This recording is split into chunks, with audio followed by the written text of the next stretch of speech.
Rajini sir Bharat sir சொல்லி கதவை திறந்துட்டு மட்டும் இல்லை, தமிழக மக்களுடைய இதய கதவுகளை திறந்து திருப்பி சிரித்து ஹான்னு ஒரு பேஸ்வாசியில் பேசி அப்படி தான் நடிச்சுக்கிட்டு இருந்தாங்க. அந்த காலகட்டத்தில் ஸ்டீலான விஷயங்களை செஞ்சு கண்ணாடி தூக்கி போட்டு முடியை தூக்கி போட்டு ஒரு வித்தியாசமாக பண்ணி வில்லன் இப்படியும் பண்ணலாம் அப்படின்னு பண்ணி காமிச்சவர். ஆரம்ப காலத்தில் ஒரு 4 லைன் டைலாக் சொல்றது கூட கஷ்டப்படுவார். அந்த தமிழை கஷ்டப்பட்டு கற்றுக்கிட்டு இன்னைக்கு 5 டைலாக் சொல்லக்கூடிய ரஜினிகாந்த் ஆயிருக்காரு அப்படின்னா, நான் முன்னுக்கு வரதா உனக்கு பிரச்சனை என்ன? நான் முன்னுக்கு வர வேண்டாம், கால் மேல கால் போட்டு உட்கார வேண்டாம், ஸ்டைலா கத்தா. ரஜினி சார் எந்த விதமான பந்தாவையும் கருதில்லை. இவ்வளோ வளர்ந்தாச்சு, இவ்வளோ உயர்ந்தாச்சு, நான் தான் என்னால் தான் அப்படின்னு காலரை தூக்கி விட்டுட்டு ஒரு நாள் சொல்றதில்லை. உன்னுடைய வெற்றிக்கு என்ன காரணம் போய் கேட்டால் சுலபமாக சொல்லுவார்.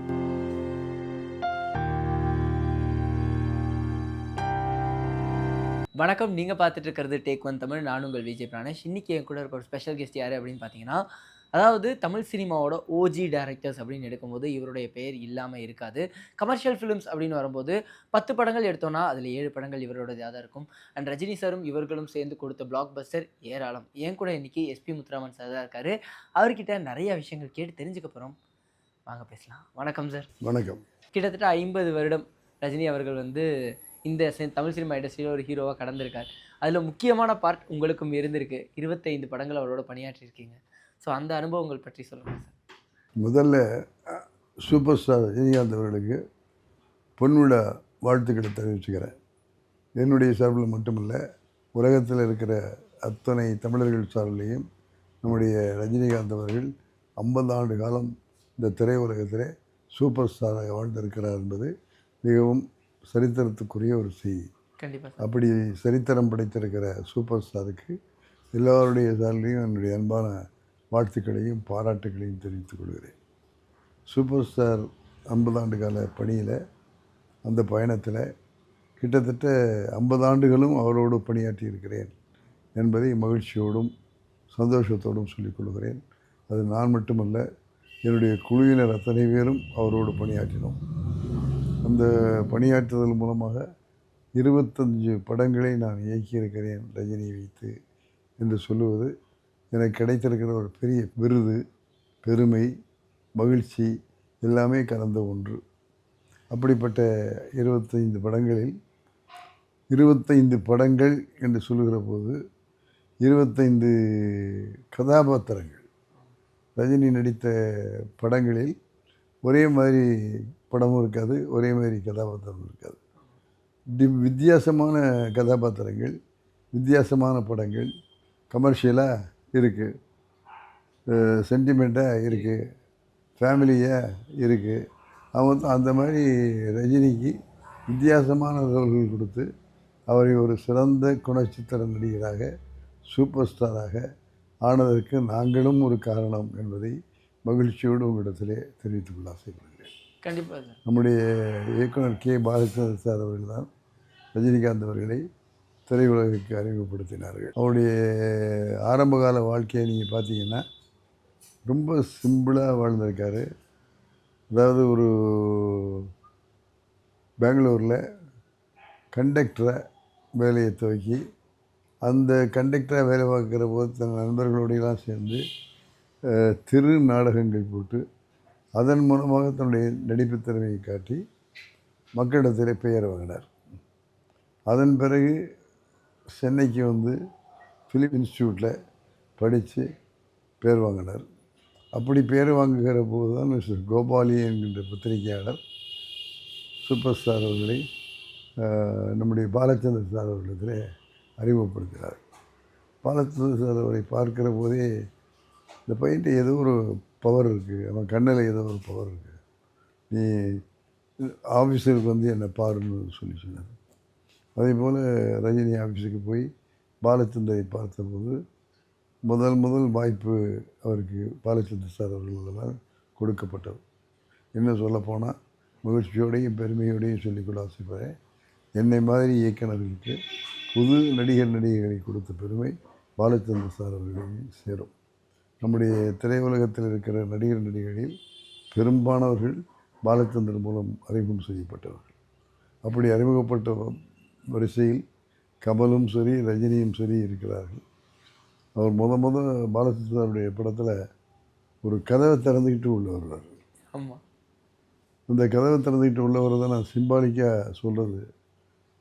ரஜினி சார் பாலச்சந்தர் சார் சொன்ன கதவை திறந்துக்கிட்டு மட்டும் இல்லை, தமிழக மக்களுடைய இதய கதவுகளை திறந்து கொண்டு மக்களுடைய இதயங்களில் வந்து உட்கார்ந்துட்டார்.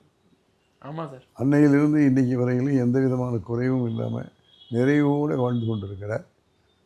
அதோடு அவருக்கு முத கூட கிடைத்த பாத்திரங்கள் எல்லாமே ஸ்டைலாக பண்ணுவார். அதான் அந்த காலத்தில் வில்லன்கள்னால் இப்படி ஒரு சிரிப்பு சிரித்து ஹான்னு ஒரு பேசுவாசியில் பேசி அப்படி தான் நடிச்சுக்கிட்டு இருந்தாங்க. அந்த காலகட்டத்தில் ஸ்டைலான விஷயங்களை செஞ்சு கண்ணாடியை தூக்கி போட்டு முடியை தூக்கி போட்டு ஒரு வித்தியாசமாக பண்ணி வில்லன் இப்படியும் பண்ணலாம் அப்படின்னு பண்ணி காமிச்சவர் ரஜினி சார். கண்டிப்பாக எல்லோரும் சொன்னாங்க, ரஜினிக்கு இந்த மாதிரி ஸ்டைலும் வில்லத்தனம் தான் பண்ண தெரியும், வேறு கேரக்டர்ஸ் பண்ண முடியாது, பண்ண தெரியாதுன்னெலாம் சொல்லிட்டு இருந்தாங்க. அந்த சமயத்தில் நாங்கள் போனாவரி கேள்விக்குரியன்னு ஒரு நாவல், மகரிஷி எழுதின நாவல், அந்த சப்ஜெக்டை வாங்கி அதில் வந்து ஒரு கேரக்டர் வந்து வில்லன் கேரக்டரு, ஒரு கேரக்டரு பசுத்தோல் பொருத்திய புலி.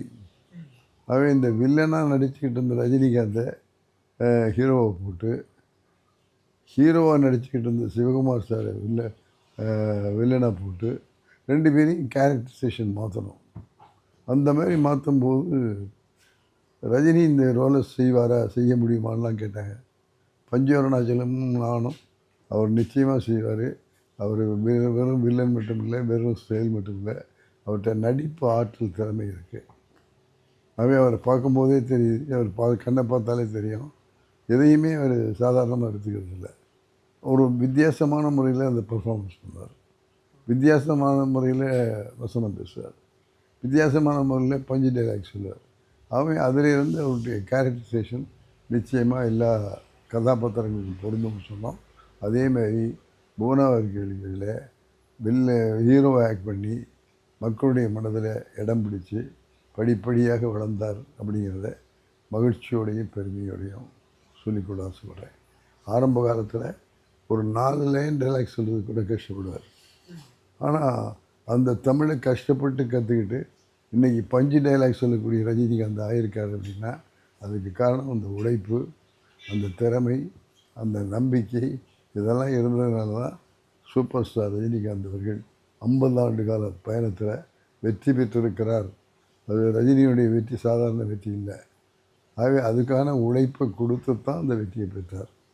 ஆகவே அதன் மூலமாக இன்றைக்கி அவர் உலகமெங்கும் புகழ்பெறக்கூடிய சூப்பர் ஸ்டாராக இருக்கார். நம்முடைய பாலச்சந்தர் சார் ஒரு முறை நான் பாலச்சந்தர் சாருடைய கம்பெனியில் 5 படங்களை நான் இயக்கியிருக்கிறேன். அந்த மாதிரி சில ஒரு பத்திரிகையாளர்கள் வந்து பாலச்சந்தர் சாரை கேட்கும்போது சொன்னார், ரஜினிகாந்துங்கிற வைரத்தை கண்டுபிடிச்சதுன்னா, ஆனால் எஸ்பி முத்துராமன் தான் பலவிதமான கதாபாத்திரங்களை கொடுத்து பட்டத்திட்டார். ஆகவே நான் எப்படி அறிமுகப்படுத்தணுமோ அது மாதிரி ரஜினிக்கு வித்தியாசமான கதாபாத்திரங்கள், வித்தியாசமான பர்ஃபார்மன்ஸ் சொல்லக்கூடிய வாய்ப்புகள், இதையெல்லாம் கொடுத்து அந்த வைரத்தை பட்டத்திட்டிய பெருமை முத்துராமனுக்கு சொன்னான்னு சொன்னார். அது எனக்கு கிடைச்ச பெரிய விருது. பாலச்சந்தர் சார் சொல்கிறதுங்கிறது பெரிய பெரிய புகழுக்குரிய ஒரு விஷயம். அதில் அந்த மாதிரி எனக்கு புகழ் இருக்குது. அதை பார்த்திங்கன்னா ரஜினி சார் 25 படங்களில் நான் இயக்கிய படங்களில் ஆக்ட் பண்ணார். 25 படங்கள்னு நான் சொல்ல மாட்டேன், 25 கதாபாத்திரங்கள், 25 வித்தியாசமான பர்ஃபார்மன்ஸ், அவ்வளவையும் ரஜினிகாந்துக்கு ஈடு கொடுத்து பெயர் வாங்கி இந்த உச்சத்துக்கு போயிருக்காருன்னா அதுக்கு காரணம் அவருக்கு சினிமா துறையில் இருந்த ஈடுபாடு, கடுமையான உழைப்பு, நம்பிக்கை, வருவேன் அப்படிங்கிற அந்த நம்பிக்கை, இதையெல்லாம் சேர்ந்து தான் இன்றைக்கி சூப்பர் ஸ்டார் நிலையான ஒரு இடத்தை பெற்று 50 ஆண்டு கால பொன் விழாவை கொண்டாடிட்டு இருக்கார். ஆகவே இதெல்லாம் எங்களுக்கு கிடைச்சிருக்கிற பெருமை. அவரோடு 50 ஆண்டு காலம் பயணம் செய்தது எனக்கும் என்னுடைய குழுவுக்கும் கிடைத்திருக்கிற வாய்ப்பு. இந்த 50 ஆண்டு கால பணியில் ரஜினி சார் எந்த விதமான பந்தாவையும் கட்டுறதில்லை. ஓகே, இவ்வளோ வளர்ந்தாச்சு, இவ்வளோ உயர்ந்தாச்சு, நான் தான், என்னால் தான் அப்படின்னு காலரை தூக்கி விட்டுட்டு ஒரு நாள் சொல்கிறதில்ல. உன்னுடைய வெற்றிக்கு என்ன காரணம் போய் கேட்டால் சுலபமாக சொல்லிடுவார். ஆமாம். அதுதான் அந்த வெற்றியினுடைய ரகசியம். ஆகவே அதில் பந்தா இல்லாமல் அந்த கிடைச்ச வெற்றியை, கிடைச்ச வாய்ப்பை சிறந்த முறையில் பண்ணதுனால தான் இன்றைக்கி சூப்பர் ஸ்டார், நிரந்தரமான 50 ஆண்டு கால சூப்பர் ஸ்டார் இருக்காருங்கிறத உங்களிடத்தில் இந்த பொன்விழா நான் வந்து உங்களிடத்தில் சொல்லிக்கூட வச்சுருக்கிறேன். ஆனால் சார் எந்த ஒரு ஸ்டேஜ் போனாலும் அவர் உங்களை பற்றி பேசுகிறத நான் இது வரைக்கும் நிறுத்தி பார்த்ததே இல்லை. ஜெயிலராக இருக்கட்டும், இல்லை வந்து அது வந்து பொன்னியின் செல்வன் மேடையாக இருக்கட்டும், இல்லை வந்து வேட்டையன் படத்துடைய மேடையாக இருக்கட்டும், இப்போ நடந்த கூலியோட மேடையாக இருக்கட்டும். அவரை பொறுத்தளவு எல்லாரையும் மதிக்கக்கூடியவர், எல்லாருக்கும் மரியாதை கொடுக்கணும்னு நினைக்கக்கூடியவர். எந்த பந்தாங்கிறது வாழ்க்கையில் இருக்கணுங்கிறது இல்லாமல் எல்லாரோடையும் சேர்ந்து இருப்பார். லைட் பாய்னா லைட் பாயினுடைய தோளில் போய் கையை போட்டுக்கிட்டு என்னாச்சு, எனக்கு என்ன, எத்தனை குழந்தை, எத்தனை பிள்ளை, என்ன படிக்கிறாங்கன்னு கேட்பார். அந்த அந்த லைட் பாய்க்கு செட் பாய்க்கு உதவி செய்ய முடியும்னா உடனே பணம் கொடுத்து அந்த பிள்ளைகளை படிக்க வைக்கிறதுக்கு உதவி செஞ்சு அவங்கள ஆளாக்குவார். ஆகவே பணம் சம்பாதிக்கிறான்னு சொல்கிறாங்க. அவர் பணம் சம்பாதிக்கிறதோடு மட்டும் இல்லை, அந்த சம்பாதிக்கிற பணத்தை சரியான முறையில் எல்லாருக்கும் போய் கிடைக்கிற மாதிரி வள்ளலாக வாழ்ந்து கொண்டு இருக்கிறார். வெளியே காட்டாத வள்ளலாக வாழ்ந்துட்டுருக்கார். எது வேணாலும் சொல்லப்போ என்னுடைய யூனிட்டுக்காக ஒரு படம் பண்ணி கொடுத்து என் குழு முழுவதும் அந்த லாபத்தை சமமாக பிரிச்சுக்கிட்டு இன்றைக்கி நாங்கள் வீடு வாசல் உறவு இதெல்லாம் நிம்மதியாக நாங்கள் வாழ்ந்துக்கிட்டு இருக்கிறோம்னா அதுக்கு ரஜினி சார் செஞ்சு கொடுத்த படம், அதுக்கு துணையாக இருந்த சரவணன் சார் செஞ்ச உதவிகள், இதெல்லாம் சேர்ந்து தான் நான் வெற்றி பெற்றேன். அது ரஜினி சார் எங்களுக்கு மட்டும் இல்லை, வி.கே. ராமசாமின்னு ஒரு சிறந்த நடிகர், அவருக்கு உதவி பண்ணியிருக்காரு. பண்டரிபாயின் ஒரு அம்மா, அந்த அம்மாவுக்கு கால் போய் கஷ்டப்பட்டுக்கிட்டு இருந்தபோது அவருக்கு ஒரு படம் பண்ணி கொடுத்தாரு.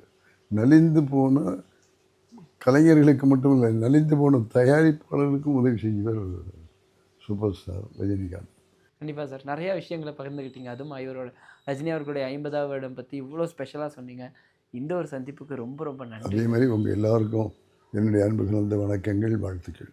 ஆகவே வெற்றிங்கிறது வேறு யார்கிட்டையும் இல்லை, வெற்றி நம்மிடத்தில் இருக்கிறது, நம்முடைய உழைப்பில் இருக்கிறது, நம்முடைய திறமையில் இருக்கிறது என்பதை நம்முடைய இளைஞர்கள் புரிந்து கொள்ள வேண்டும் என்பது என்னுடைய அன்பான வேண்டுகோள். கண்டிப்பாக சார், நன்றி சார்.